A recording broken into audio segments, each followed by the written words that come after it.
Hello everyone, welcome to Anjusha Studies. आज हम बात करने वाले हैं हिमाचल प्रदेश में जो मल्टीटास्क वर्कर्स भर्ती होनी है स्कूलों में 8,000 पदों पर, उसके रिलेटेड यहाँ पे अपडेट रहेगी कि जो मार्क्स टाई हो जाते हैं, अगर किसी पर 2 पर्सन के मार्क्स एक ही जॉब के लिए आपने अप्लाई किया है और 2 पर्सन के मार्क्स टाई हो जाते हैं तो ज़्यादा उम्र वाले को यहाँ पे नौकरी दे दी जाएगी। ये अपडेट रहने वाली है यहाँ पे।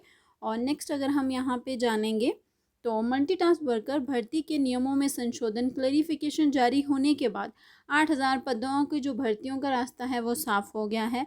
यहाँ पर आप देख सकते हैं कि अब वैकेंसीज को भरना स्टार्ट कर दिया गया है। इसी को देखते हुए प्रदेश सरकार ने खासतौर पर 9 मई को यहाँ पे कमेटी का गठन किया था। अब इस कमेटी ने भर्ती प्रक्रिया में कुछ संशोधन करते हुए नई क्लैरिफिकेशन जारी करी हैं और इसमें बीपीएल और बेहद गरीब परिवार से नीचे रहने वाले आवेदनकर्ता मल्टीटास्क वर्कर भर्ती के लिए अप्लाई किया है, उन्हें दोनों अलग अलग नंबर दिए जाएंगे। और क्लैरिफिकेशन के जारी होने के बाद मल्टीटास्क वर्कर की 8,000 भर्तियों का रास्ता भी साफ हो गया है। तो यहाँ पे आप देख सकते हैं कि इन्हें अलग अलग नंबर दिए जाएंगे। बीपीएल और बेहद परिवार वाले को यहाँ पे अलग अलग नंबर दिए जाएंगे। और निर्देशक की ओर से नए भर्ती प्रोसेस को लेकर अधिसूचना जारी की गई है। इससे पहले भर्ती के जो शर्तें लागू की गई थी उसमें कुछ दिक्कतें सामने आ रही थी। भर्ती के पॉइंट नंबर 7 में यदि घर से कोई सरकारी कर्मचारी नहीं है, ऐसे आवेदक के अंक बराबर होने पर प्राथमिकता किसको दी जाए, इसके बारे में भी स्थिति साफ की गई है। क्लैरिफिकेशन ये कहती है कि यदि अंक बराबर होते हैं तो जिसकी इनकम लिमिटेड कम होगी, या फिर ये भी हो सकता है जो आपके इनकम लिमिटेड अगर आपकी कम है, अगर आपकी साल की इनकम जितनी कम होगी उसके अकॉर्डिंगली यहाँ पे वैकेंसी दी जाएगी।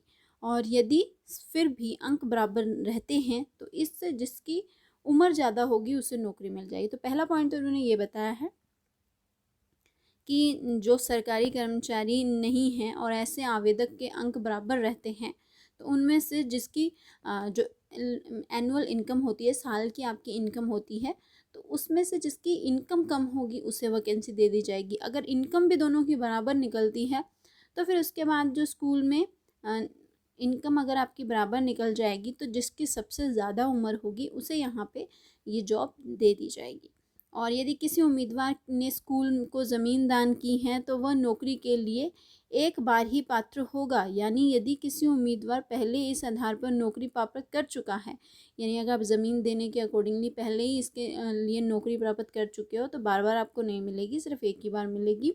और वह अपने परिवार से अलग हो गया हो और उसके परिवार का अन्य सदस्य नौकरी के लिए आवेदन करता है तो वह उसके लिए पात्र नहीं होगा। आप एक ही परिवार से हैं लेकिन आपके एक परिवार का उसके अकॉर्डिंगली नौकरी के लिए लगा हुआ है जो आपने भूमि दान की है, तो आप अगर उस परिवार से अलग भी रहते हैं तो भी आपको वैकेंसी नहीं दी जाएगी। यहाँ पे ये अपडेट है।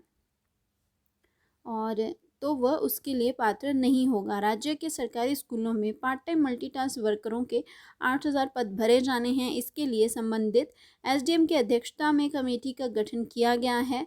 और साक्षात्कार से पहले विभाग के पास काफ़ी शिकायतें आ रही थी, इसमें नियमों को लेकर स्पष्टता नहीं थी और शिक्षा विभाग ने इसके निपटारे के लिए एक कमेटी का गठन किया। कमेटी में निर्देशक प्रारंभिक शिक्षा डॉक्टर पंकज ललित, HAS अधिकारी अनिल चौहान, नीरज चंदाला के अलावा एक सूद भूपेंद्र चौहान को भी यहाँ पे शामिल किया गया है। और कमेटी ने अपनी रिपोर्ट सौंप दी गई है। तो कमेटी का ये सब डिसीजन है, इसके अकॉर्डिंगली आपके मेन पॉइंट्स जो भी हैं यहाँ पे बता दिए गए हैं। और कौन जारी करेगा सर्टिफिकेट, नियमों के तहत अनाथ श्रेणी के व्यक्तियों का साक्षात्कार के लिए अंक निर्धारित किए गए हैं। कमेटी ने अपनी सिफारिशों में कहा है कि क्रमिक विभाग की जो भी अधिसूचना है उसके तहत अनाथ के लिए नियम तय रहेगा।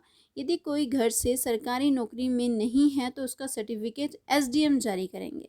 तो अगर आपके घर से कोई सरकारी नौकरी नहीं है तो उसका सर्टिफिकेट एसडीएम जारी करेंगे। एकल महिला का सर्टिफिकेट यहाँ पे वीडियो के द्वारा जारी किया जाएगा।